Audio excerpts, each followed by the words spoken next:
বন্ধুরা, দেখুন এই পেঁপে বেড়েছি। পেঁপে দিয়ে আজ কি রান্না করি দেখাবো। পেঁপেটাকে ধুয়ে নিয়েছি পরিষ্কার করে, আঠা ছিল। পেঁপেগুলো কেটে নেই, মশলা করে নিই, তারপরে দেখাবো। ওকে ভালো করে ধুয়ে নিয়েছি।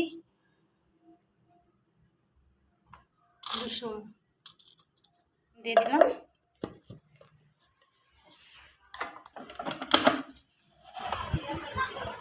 মশলাগুলো বেটে নিয়েছি। কড়াই জল দিয়ে মাংসটাকে একটু নুন হলুদ দিয়ে সেদ্ধ করে নেব। কড়াই জিরে, তেজপাতা, গরম মশলা ফোড়ন দিয়ে পেঁয়াজ কুচি দিয়ে ভালো করে পেঁয়াজটাকে ভেজে নেব। পেঁয়াজ ভাজা হয়ে গেলে সেই যে মশলা বাটাটাকে দিয়ে দেবো।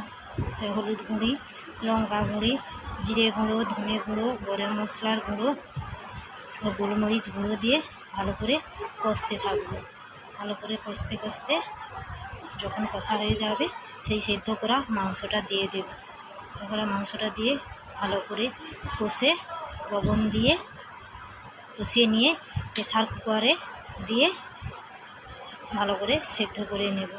এখন মশলাটা ঢাকা না দিয়ে দিয়ে ভালো করে কষে নিয়েছি। এবার এই যে গরম মশলাটাকে দেখো, মশলা কষতে কষতে গরম মশলাটাকে বেটে নিয়েছি। গরম মশলা বাটাটাকেও দিয়ে দেব। মাংস হয়ে গেছে কষা, এবার প্রেসার কুকারে দিয়ে দিচ্ছি। প্রেসার কুকারে দিয়ে পেঁপেগুলোকেও এর ভেতরে দিয়ে দেবো।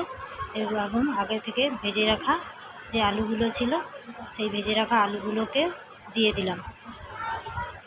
দিয়ে এবার যে গরম মশলাটা বাটা ছিল সেই গরম মশলা বাটাটা দিয়ে দেব। এবং কড়ায় যে জলটা ছিল গরম জল, সেই গরম জলটাও দিয়ে দিলাম। এবং পরিমাণ মতো আরেকটু নুন দিয়ে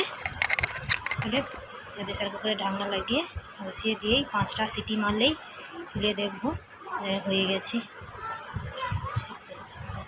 পারফেক্ট। Thank you.